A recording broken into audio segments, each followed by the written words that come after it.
Flow es la más reciente película animada del director latvio Asiesti Positivas. Este país existe. No me pregunten en dónde. Jens, Jen- Jens Silva, Jens Silvalodis, o como se llame. Y de manera rápida y sencilla les digo, vean esta película. Rayos, espero tragarme mis palabras. Pero creo que esta será uno de esos casos de películas increíbles que no fueron peladas por la taquilla.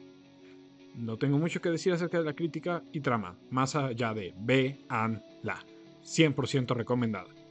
Una animación que deslumbra al espectador, teniendo esta combinación de técnicas 2D y 3D que empezamos a ver en películas como Into the Spider-Verse y se perfeccionó en series como Arcane. Y ahora Flow pone su granito de arena para demostrar que este estilo mixto llegó para quedarse.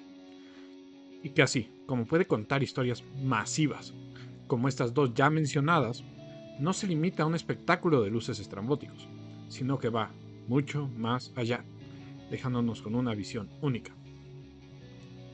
Hace un año aproximadamente, Miyazaki parece habernos dejado con la película El niño y la garza, con una obra tan genial como melancólica, casi como una especie de carta de despedida a lo que alguna vez fue la animación tradicional japonesa, para dar paso al monstruo super neocapitalista que es hoy en día.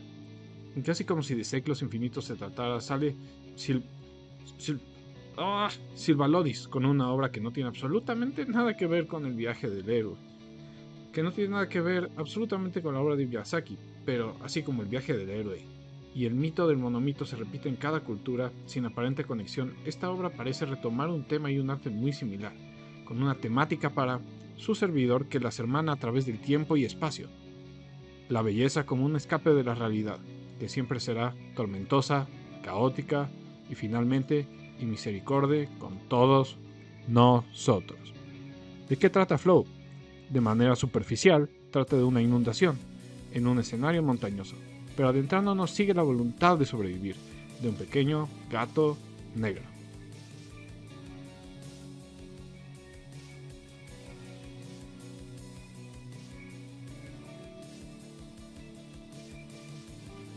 Siguiendo la voluntad de sobrevivir de un pequeño gato negro que se queda atrapado en una balsa con un capibara, un lemur, un perro y un ave secretario. Pero la verdadera carnita del asunto está en todo lo que está debajo. Esta es una de esas películas que dependiendo de tu momento de vida o tu estado de ánimo puede significar algo totalmente diferente. Una carta abierta que puede interpretarse desde la necesidad de la creación de comunidad, para crear un significante, hasta una especie de obra terapéutica acerca del duelo. Pero para su cerebro aquí presente este pedazo de película trata como su nombre lo dice, de fluir, y como algo que en teoría suena tan fácil resulta tan doloroso. Como el vivir, a diferencia de lo que nos presenta a Disney y un aparato mediático hecho para fingir felicidad, es en realidad algo que puede llegar a ser abominable, atroz y hasta insoportable, pero que a la vez tiene una belleza sin igual, que nos hace seguir incluso sin que sepamos por qué o para qué. Lo que por fin, después de 2 horas de introducción, nos lleva al punto de este video. Para este cerebro anómalo, extraído de un ratón de laboratorio, le da una interpretación que bebe mucho de las ideas de Schopenhauer y por ende del budismo. Schopenhauer sostiene que la existencia humana está intrínsecamente relacionada con el dolor. Desde el momento que nacemos es una lucha en la que nunca se nos dio la opción de negarla. Desde que salimos de nuestras madres, un ambiente privado, callado y seguro, somos extraídos a un ambiente errático, naciendo entre gritos de confusión y dolor, porque no entendemos por qué debemos ser expuestos a un mundo depredador como este. Un patrón que se repite durante toda nuestra existencia. Crecemos confundidos de nuestra propia identidad, mientras otros ponen etiquetas sobre nosotros. Hijo, niño, nacionalidad, clase social, etnia y sobre todo expectativas. Básicamente pasamos de un dolor físico existencial a un dolor maquinado por otros monos sin pelo. Un dolor psicológico para crear una identidad ante los demás. Aquí entra el protagónico de nuestra película, que aquí ya llamaremos solo como Gato, que es una representación de esta condición. Desde el principio Gato tiene un rol definido. Un hogar con al parecer un amo que lo tiene como mascota y parece tenerle un amor especial, siendo su musa lo que vemos en pinturas y esculturas, creando una identidad en Gato como una especie de animal civilizado. Alguien que, a diferencia de otros animales que vemos en esta película, no necesita de una manada de iguales. Él solo espera el regreso de su amo, seguro que será así, dándole un sentido de seguridad. Pero la falta de su amo, humano, obliga a Gato a tomar una decisión que por su comportamiento sabemos que no había hecho antes, que es ir a buscar su alimento. La falta de técnica para cazar que debería tener como un felino y su inexperiencia para saber que ante la manada de perros, en la escena inicial, aquí entra el tema central de Schopenhauer, que es la voluntad. ¿Por qué decidimos sufrir? ¿Por qué? Sí, decidimos sufrir, es decir, la vida en sí misma es sufrimiento. Si la vida en sí misma es sufrimiento, ¿no sería más lógico de suscribirse de la vida? Ya saben, pero no lo hacemos por un tema llamado voluntad.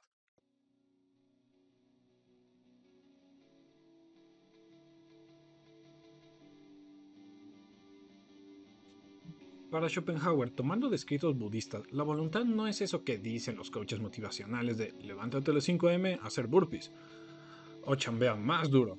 No, para el viejo alemán, no, la voluntad es algo inherente a los seres humanos, es decir, algo que nace con nosotros. Es algo que va más allá de la vida.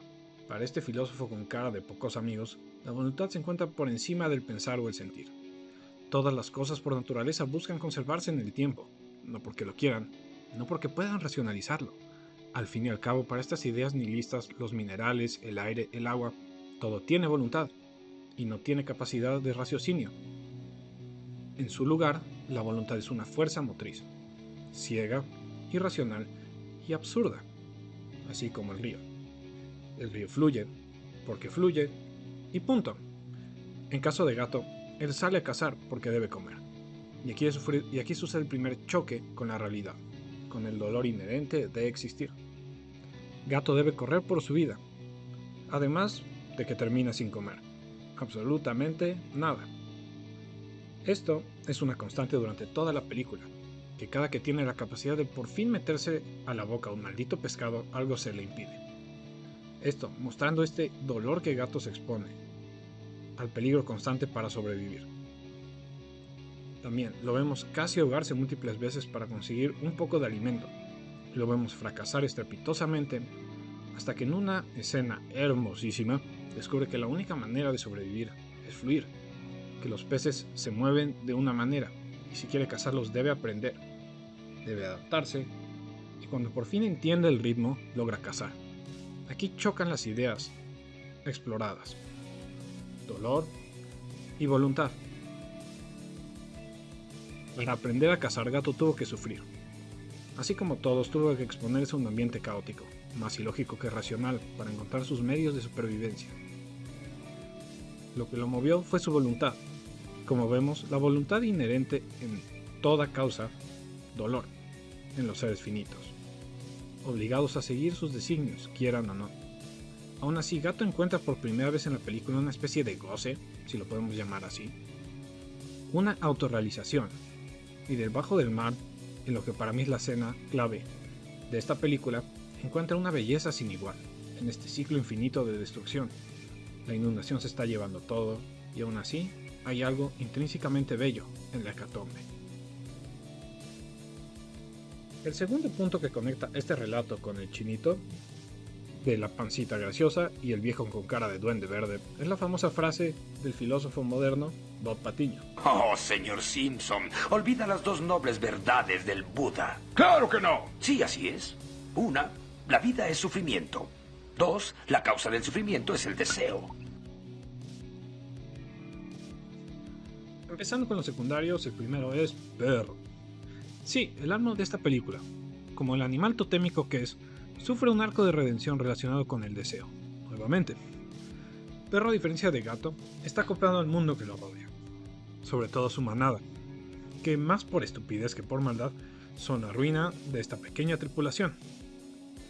Perro no tiene intenciones negativas contra Gato, pero sigue a su manada sin pensarlo, una representación clara de cómo en las masas la locura se normaliza. Perro desde su primera escena es claro que tiene empatía por Gato, pero cuando los otros perros lo persiguen, él lo sigue sin dudarlo. Para Schopenhauer, la sociedad humana en sí misma es una representación de la voluntad. Perro sabe que las chances de sobrevivir en manada son mucho más, por lo que está acoplado entre su deseo de pertenecer a una manada y su voluntad. Pero cuando lo volvemos a ver, obligado a subir a la balsa, se encuentra con una comunidad un cuanto diferente a los perros con los que estaba antes. Aún así, él no tiene problemas de acoplarse a esta tripulación, porque su deseo sigue vivo. Para él, este no es más que un medio para regresar a su verdadera manada, hasta que encuentra a estos, y en contra de lo que quiere, el ave secretaria, Perro piensa que todos se van a acoplar a su manada, pero pasa lo contrario. Los otros perros, incapaces de entender la individualidad del lemur, rompen su espejo, su objeto más preciado. Saliendo un poco de Schopenhauer también, creo que esto nos remite más al Leviatán de Hobbes, la sociedad como un monstruo que engulle todo a su paso, una máquina que ha tomado autonomía y bajo ideas compradas por muchos como perro, lo ven como la única manera de sobrevivir, aunque claramente esta solo causa más dolor para sí mismo y para los demás. Básicamente es el deseo humano institucionalizado en fuerza bruta, una cruda manera en que intentamos imponer ideales a un universo al que no le importa, porque haga sentido, o mejor dicho, para que haga sentido para nosotros. La evolución, con este recae en que Perro descubre que esta manada es autodestructiva, incapaz de adaptarse, una fuerza con ideales inamovibles, que desea imponer su manera de ser, incluso cuando el mundo que lo rodea haya cambiado totalmente. Luego tenemos a Lem y su instinto de cartero latinoamericano de robar cosas inútiles. Este personaje directamente tiene un deseo material. Encuentra en la posesión una herramienta no solo para sobrevivir. La codicia de Lemur es impulsada por el sentido fundamental de la privación, una necesidad de que algo que está ausente, y vemos en esta una cuasi crisis de identidad. No se distingue como un ser propio más allá de sus posesiones, hasta que se encuentra con su propio reflejo, que directa y no tan metafóricamente es su espejo. El verse a sí mismo, identificar su propia existencia, le permite a Lemur, como una frase trillada del mismo Schopenhauer diría, es como el agua salada, cuanto más bebes, más sed da, y solo cuando logra callar a su propio deseo, entendiendo que su voluntad de vivir recae sobre sí mismo y no sobre las posesiones, le permite evolucionar, de un ladrón dispuesto a ahogarse por mantener sus pertenencias, a uno que aún con espejo roto, entiende que sigue ahí. Siguiendo con el personaje más interesante de este mundo abstracto, está el ave secretaria, que más allá de chips raros y cosas de furros entre el gato y sí, esto va a inventar la regla 34, bola de depravados.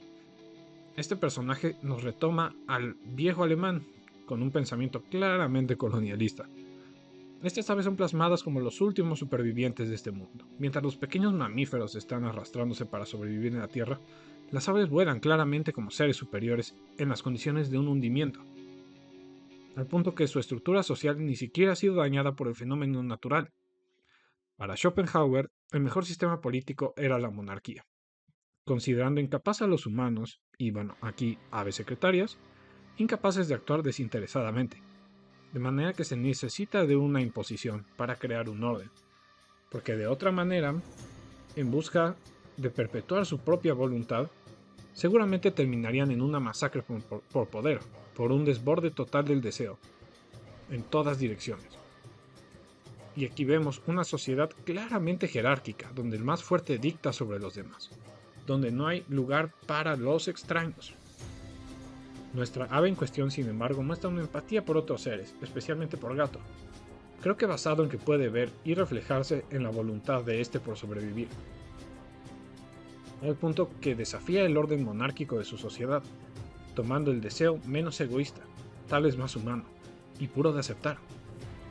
El deseo de aceptar a los demás, y sin embargo, pierde. A diferencia de la clásica historia del Rey León, bajo la providencia de Shakespeare, aquí no hay una revancha. El más fuerte de la manada gana y punto. Para Schopenhauer, esto sigue siendo puro deseo. El ave no fluye con la existencia, intenta imponer un pensamiento superior cuando éste no existe. Cada ser finalmente está solo. Solo es un canal para la voluntad, para una fuerza metafísica sin principios. La secretaria líder no mata a nuestra ave. Creo porque sabe que éste no entiende cómo funciona el mundo. Tiene un deseo, y como todo deseo terminará muriendo. Es el ciclo nietzscheano del camaleón, el león y el bebé. Nuestra ave al principio es un camello, cargando con el peso de pertenecer a una parvada monárquica, sin piedad por los demás. Luego se convierte en un león, una bestia incapaz de crear, con un ala chueca, que se atrevió a pelear con su propio líder. Se va de casa, se va de su manada, como un hippie, con su novia de extrañas relaciones. Bueno, se va con su novia gato o lo que sea. Esto sí está bien raro. A intentar crear su propio medio de vida, para llegar a ser nuevamente un bebé. El arco del ave es cuando entiende que no está, que esta nueva pseudo sociedad de la que forma parte está destinada al fracaso. Recordemos, sigue siendo un imperialista, un ser con una visión mucho más fría que sus compañeros. Así que para el clímax de la película, estos lo convencen de dejar su vida a la balsa a la vieja manada de perros. Él sabe que esto es una condena, que su orden es frágil, incapaz de mantenerse a la larga. Esta escena donde él llega a la cima, y Gato lo sigue, casi como pidiendo perdón. Pero Ave sin dolo, pero tampoco aprecio, ve el horizonte. Es cuando se convierte en un bebé, un ser con la capacidad de crear, por ende de volver a volar. Y es doloroso, pero entiende que sus amigos no pueden volar. Sus deseos terminan aquí, teniendo otro choque entre voluntad y deseo. Su deseo tal vez es quedarse con Gato y los demás, pero su voluntad dicta algo diferente. Y en la escena más fumada de esta película, unas, piedras mágicas, la fuerza, el haki, lo que sea, le dan la capacidad de volar nuevamente. La vida es sufrimiento, y entiende que su deseo nuevamente no era eso. Más que una estúpida ilusión, la vida es injusta. Algunos nacerán con un arma en la cabeza, otros con todas las facilidades de vivir una larga y buena vida. Él puede volar, irse lejos del caos. Este es el final. Gato lo ve irse, como una representación de todo lo que quisiera tener, pero esa no es su existencia.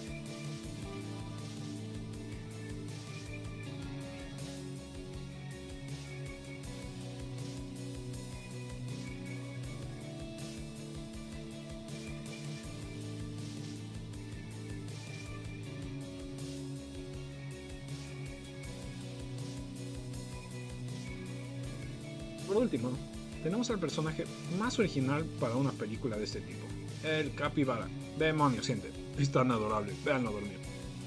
Bueno, el punto es que este personaje se presenta como una especie de maestro, un ser que sigue las 4 nobles verdades del budismo: el cese del sufrimiento, el nirvana, y que hay un camino para lograrlo. Capibara, desde el momento que se encuentra con Gato, vemos su postura. Huele un poco a Gato y entiende que este solo es otro ser perdido en este mundo, al igual que él, sin más proezas ni menos dificultades. Por lo que se tira a dormir. Sí. Lo vemos repitiéndose por toda la película. Capibara es capaz de entender que la existencia no es ideal, que el dolor es inherente, pero puedes dejarlo ir. Por lo que sirve para Gato y los demás como un maestro, no uno que impone su manera de vivir, como la parvada o la manada, sino como uno que les ayuda a dejar ir, a entender que deben seguir. Lo vemos con Lemur, cuando le ayuda a entender que aunque no puede llevar todo lo que ha robado, puede llevar una pequeña parte y seguir viviendo con ello. Con Perro aceptando su manera de ser tan amigable, con Ave tomando el timonel de la balsa, entendiendo que para él esta ya es una causa perdida, y con Gato al final del film, salvando a Capibara. Con ayuda de los otros, es como Gato significa su propio barco, entendiendo que él mismo ha cambiado, después de todo, y que no está solo.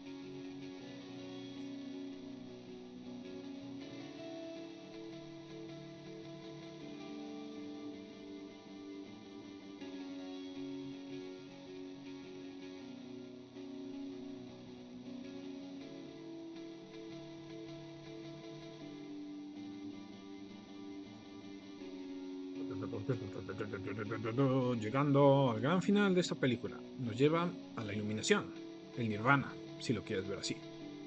Un entendimiento de que no estamos solos, porque en verdad nada está solo. Todo es parte de lo mismo, como parte de la misma voluntad.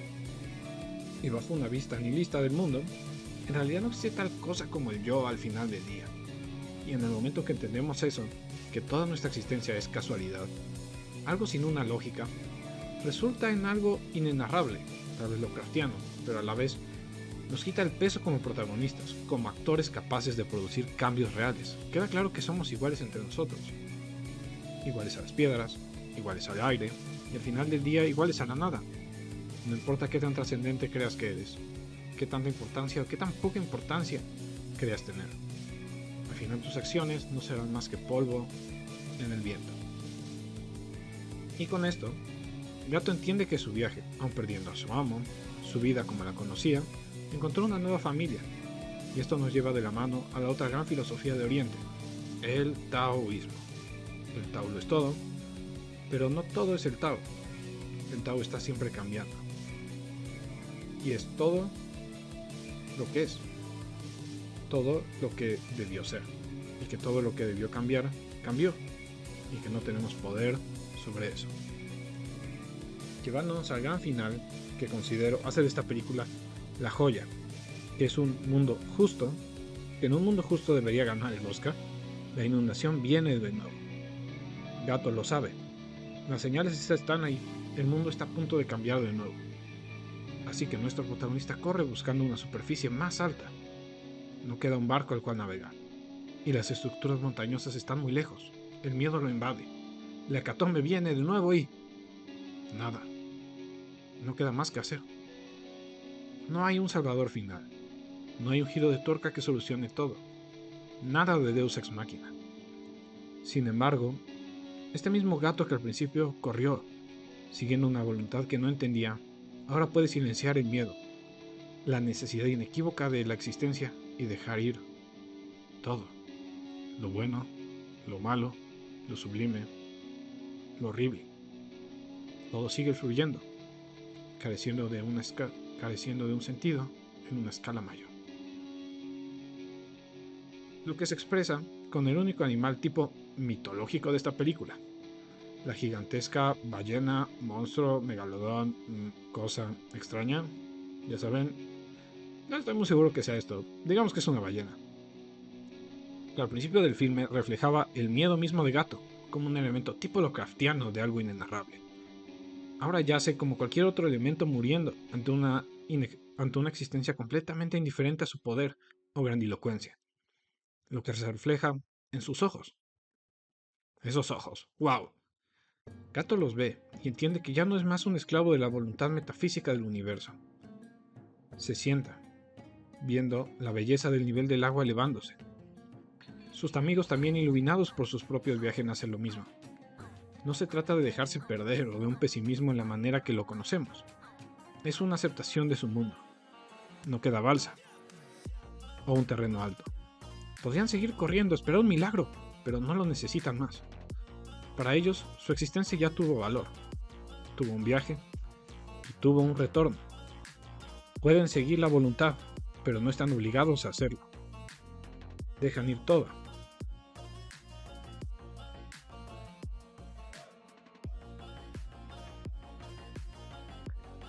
El deseo, la voluntad, y reclaman su autonomía ante el caos. Como Schopenhauer exclama, el arte es la escapatoria final, un acto consciente, desligado de la supervivencia misma, que hacemos sin una necesidad de tener que hacerlo, en busca de una belleza que sobrepase nuestros sentidos. Y ese es el gran final que corona esta joya. Gato y compañía se detienen a apreciar la inundación, el flujo indetenible de la existencia, sin miedo, sin anhelo y sin prejuicios. Nunca hubo manera de huir de la marea. Jamás tuvieron un chance. Sin embargo, viendo las espirales en el agua, la grandeza de esos muros que alguna vez representaron progreso y ahora solo son ruinas, y la naturaleza apoderándose del ambiente, lo verde abriéndose paso ante todo, pintando ante nuestros ojos un espectáculo tan bello como atroz. ante el sonido de la marea creciente, como una señal inequívoca del final. Nunca hubo manera de huir del sufrimiento, nunca hubo manera de escapar del dolor.